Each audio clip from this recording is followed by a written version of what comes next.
like to do. Oh my Okay, God, we are very lucky. Just now, power has come. wonderful, Otherwise, wonderful. All right. Okay, so. we can get started again. Now that we are Mhm, recording, let's start again from the start. Okay. mhm. All right. Hello, Mitu. Good evening. Thank you so much for connecting and wanting to have this conversation with me. I am very excited to have this conversation with you. And let's start by you telling me how has your day been so far? Yes, yes, everything is fine. My day is fantastic. So, I'd love to know about yourself because this is our first meeting. Of course, yes, I would tell you about myself. I hope you know my name already. It's Mopriya. I was born and raised in Mhm. Kolkata and I have been staying in Pune for the last 10 years. I am a communication coach and a soft skills trainer by profession.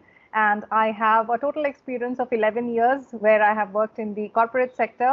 And for the last 6 years, I have been a full time trainer.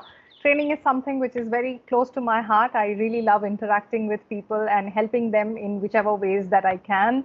And whenever I get some free time, I love to travel. I love cooking and I like spending a lot of time with my friends and family. So that's a little bit about me. If you have any specific questions, I can definitely answer them for you. And why don't you tell me a little bit about yourself so that I can know you a little better and also our audience can get to know you a little better? Yes, yes, of course, ma'am. So this is Mithu Mathur, and I'm talking to you from my village Moshinam. It is in the district of Purulia of West Bengal. If I talk about my qualification, I'm an arts graduate. After completion of my graduation, I used to work in the banking sector in the sales department for more than 14 years. Mm-hmm. After that, I quit that job, and right now I'm running my own tuition center at my village. So I Mm-hmm. teach up to 10th standard students at my village. So this is my brief introduction. Wonderful. Very nice to know that. So, what do you teach? I teach only English, ma'am. While I was working in the banking sector, so that point of time I learned how to speak in English from the Ramakrishna Mission Institute of Culture at Golpark in Kolkata. I think you know very well. Mm-hmm. So I had completed fourth semester from that institution. Little by little, after that I start talking with my friends and customers. So yes, that's why I love to teach my students because while I was working in the banking sector, so that point of time I felt the importance of this language. So if the students learn how to speak in English, later on it will help them in their life. Mm, absolutely. So, what is it, or what are the things that you do? Because you said you teach them English. Do you teach them English which is academic, Mhm. or do you teach them spoken English? No academic related, like I teach my students like textbook, grammar part, and also I speak with all my students every day at least half an hour. Mm. Okay, all right. So, what are the kind of things that you do with your students to ensure that they are speaking the language every day and on various topics so that they can increase their vocabulary? See, various topics related they won't be able to speak because you know very well, especially village students, they are not getting enough support from family. So there is no environment of speaking English. So basic English I start with my students like what is your name, what is your father's name, how many members in your family, what is the name of your headmaster or something like this. Mm-hmm. Or gradually they are learning. It will take a little bit more time, I think. So Mm-hmm. still I don't speak with them regarding any topic. Mm. What about the senior students? You said you teach till class 10. Yes, because see, all the students are going government school, and you can understand what is the situation, especially in West Bengal. Mm. The school, even the English teacher also don't speak with students at school. Mm. So they are like beginners, all of the students, same. Mm. Okay, and how long have you been teaching them for? I have been running this institution like more than 10 years. Mm. Okay, so how long do you think it takes for you to see some significant change in the way they speak? Regarding, you are asking me about the students or me? Your students, for how long, like since you have been running the institute for 10 years now, I'm sure you have taught hundreds and thousands of students by now. So after how long do you see a little bit of change in the way they are speaking, where you consider them not to be beginners anymore? Mm-hmm. So yes, after few years, I have seen that those are coming from the beginning, no, from the elementary classes, and their parents are educated. So especially those students are already they have started talking in English. Maybe they are stuck in the middle of the conversation, but yes, they try their level best, and even they can describe about reading the books what is the in our local language in Right. Bengali, what it's saying actually from the paragraph or whatever. So, and those parents are not that much educated. I think they will take a lot more time to, because it is my personal experience. I grew up from Bengali environment. No one is educated in my family. So it took me a lot of time. So same thing will happen to them also. Okay. So when you say nobody is educated in their family, are you talking about they don't know English or they are like not educated at all? They are not educated at all, because most of the students come from farmer family. They Mm, are parents are farmers, so they don't even know like ABCD or something like that. Hmm.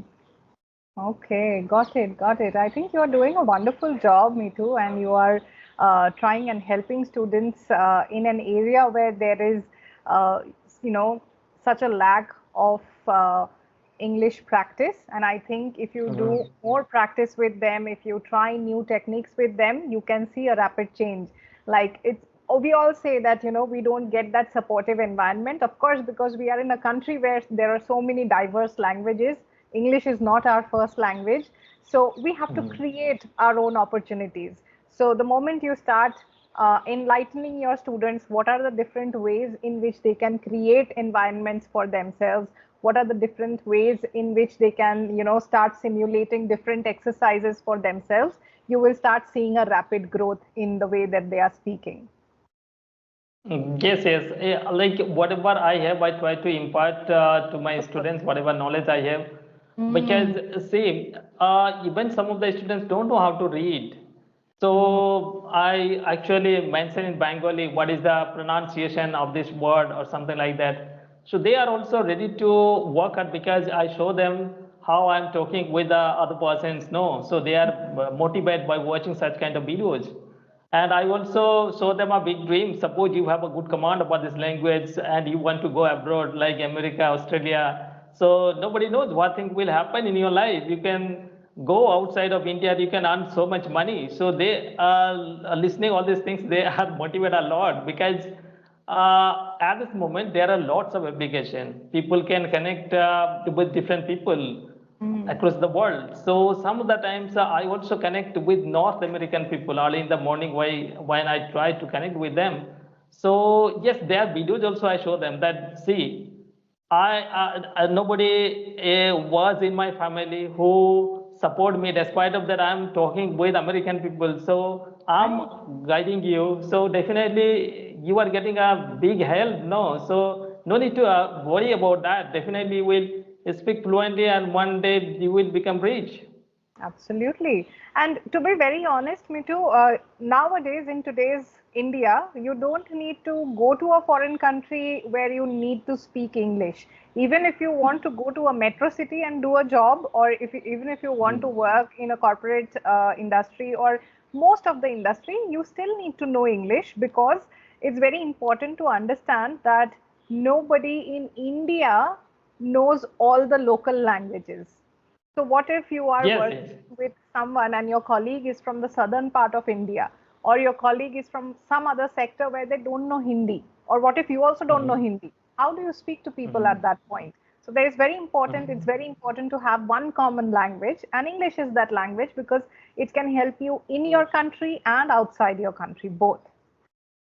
Yes, yes. Actually, I realized while I was working in the banking sector in Kolkata. So Mm. not all the customers started talking in English, but yes, some of the customers started talking in English, and I won't be able to reply them in a proper manner. So it happened to me also. So I thought that definitely the students should learn so that same problem they will not face like me.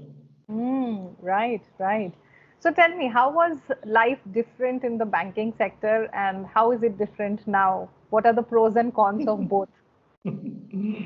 Because see, I used to earn so much money while I was working in the banking sector, Mm. but mental satisfaction was zero because it was a sales kind of job. So I was a part of sales team. So Right. everyday basis there is lots of pressure. Mm. So and right now I'm enjoying my freedom. Maybe I'm earning less money, but I am implementing whatever comes in my mind. So I'm the owner. I'm my own boss. Mm. Nobody is supervising me.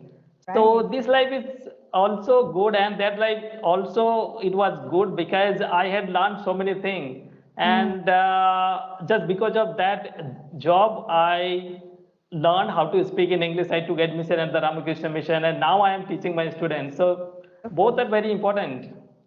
Great, great. I think you have absolutely spoken facts there. It is very true, and I can very well relate to it because even until last year, this time I was into a corporate job. Of course, I was earning more money, but then the mental satisfaction, the ease of working at your own terms, at your own times, all of that is very Mhm. valuable as well in life, right? Mhm. Mm. Especially private sector, ma'am, they don't want anything like except business, and they are not satisfied with their suppose you have given lump sum amount, again they will impose like big amount. No, so that Right. things is happening. Correct, correct.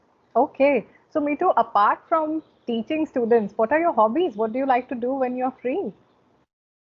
Okay, see, I watch BK Sivani's English speech, Mm-hmm. and early morning I do meditation, then pranayam, yogasan, all these things I do because I have connection with Brahma Kumaris for more than 6 7 Ah, years, and wonderful.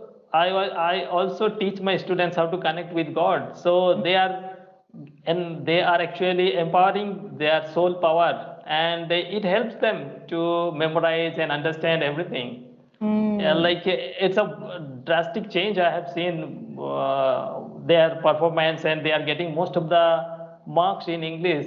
So I don't think that this is my credit just because they are doing meditation. That's the reason why they are all these things are happening. right, right.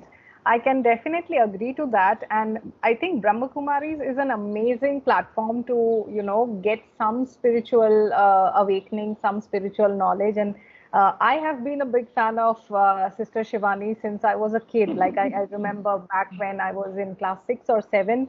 Since then, I have Mhm. been a big fan of her. She's so lovely to listen to. And yeah, that's wonderful. So, have you taken like formal training from Brahma Kumaris, or how does that work? Or you just follow them on social media, on TV? No, I have actually connection with this organization. I Mm. completed 7 days course. After that, I went had office of this organization's Mount Abu in Rajasthan, and Mm. I also learned all the things like 3 days session I have completed. So yes, I have connection with this organization, and I actually benefited a lot with the Mm. help of this organization. Even I sometimes watch BK Suraj Bhai's videos. No, by watching, you can sort out all your problem. No, all the solution is there. If you Correct. watch BK Suraj Bhai's video, sure, it's a wonderful solution he is giving across the world. Mm. Great, great, wonderful. Very, very good to know that. All right. So, Mitu, what else? Like, do you have anything that you want to ask me? Yes, definitely, ma'am. Because I it was actually I thought that while I'm going to connect with you, then I thought definitely I will learn so many things because you actually train mature person, no, and I'm handling the very like below 18 years. So how do you teach them? How do you train them? And how do you define their performance? Like all the persons are not equal. Some of the persons have good knowledge about this language. Some persons have very less knowledge. So how do you like teach them? Okay, interesting question. So I do train kids as well as adults, and both of their Mhm. learning techniques are very different. When you are dealing with kids, you have to have a different approach to it. When you are Mhm. training adults, you have to have a different approach to it. So specifically, if I talk about adults, you are right when you say that everybody has different levels of understanding. But then the Mhm. easy part is adults are easy to understand new concepts, but what Mhm. is the issue with adults is they sometimes, most of the times, they face problems with unlearning and relearning. That is one very important aspect of adult learning, because when you have certain things in your mind like MTI, pronunciation Mhm. in a certain way, using certain incorrect grammar terms like subject verb agreements. So when you want to learn something, you have to first unlearn the wrong things that you already know, and then you have to Mhm. relearn what is the right way to go about it. So that is where Mhm. sometimes adults need a little bit of hand holding, a little bit of practicing, so that they can get through that process easily, right? Also, Mhm. um, to be very honest, I don't believe in a one course or one size fits all approach to training. That does not happen. You cannot have a defined course and that will fit everybody and anybody. So that does not happen for both adults and kids. So it's very Mhm. important to be able to understand individual learning needs, be it kids that you are training or be it adults that you are training. Each of them Mhm. will need a different way in which you are communicating with them, in which you are explaining things to them. It Mhm.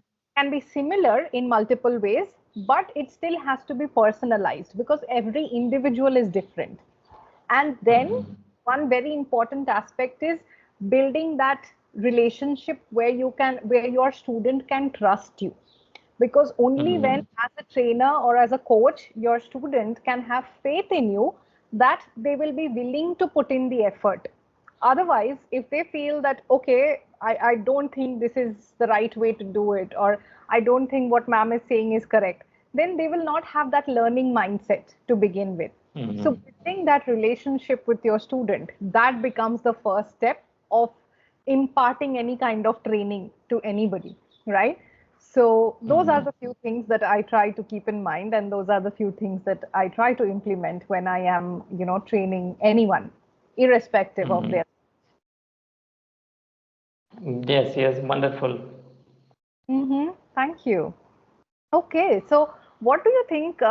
Like, what are the different approaches that you take to training when you are training the kids? What do you think is the two easiest thing to deal with, and what do you think are the two most difficult things to deal with when it comes to teaching kids? See, I actually teach first of all, like whenever we are planting some plant, no, before that we make a wall, no, surrounding. So that kind of thing work here when I teach my students meditation, no. Before starting session, I tell them that do 1 minute meditation, Hmm. and at the end of the session again I say all of the students that just 1 minute to do meditation. After that you can go. So it works actually. Incredible result I am getting by doing all these things now, and like after 1 2 months, they all the students are starting catching power. No, they are actually going a little bit high, and this is how I actually teach my students. But in my case, no, from the grassroots, I teach my students. I said earlier, even they don't know how to read. So beside the word, I write down the pronunciation. First of all, I tell that, see, find out which words are you not being able to pronounce correctly. Write down and after that come and I will write in Bengali. And they are go through many times. After that, they are reading. After that, next part is coming. Wonderful. Great, great. I think that's a very good approach that you are taking, and I'm sure the students are benefiting greatly through that. So, Meetu, I think I had a wonderful time speaking to you today and discussing about all these things, and I hope you also enjoyed the conversation. And once again, thank you so much for joining in today. I really had, a lot of information from you that is going to be beneficial, and I would definitely, want to catch up with you again sometime in future. Yes, yes, definitely, ma'am. I also enjoyed a lot. Even I have learned a very wonderful thing. Excellent, what you have shared about the students like adult and minor students. So definitely, I will keep in mind all these things. Very important. So Right, let's. wonderful. Yes, ma'am. Yes, all right. Thank you so much for joining in, Meetu. You have a wonderful evening and take care of yourself. Bye. Okay. Bye, ma'am.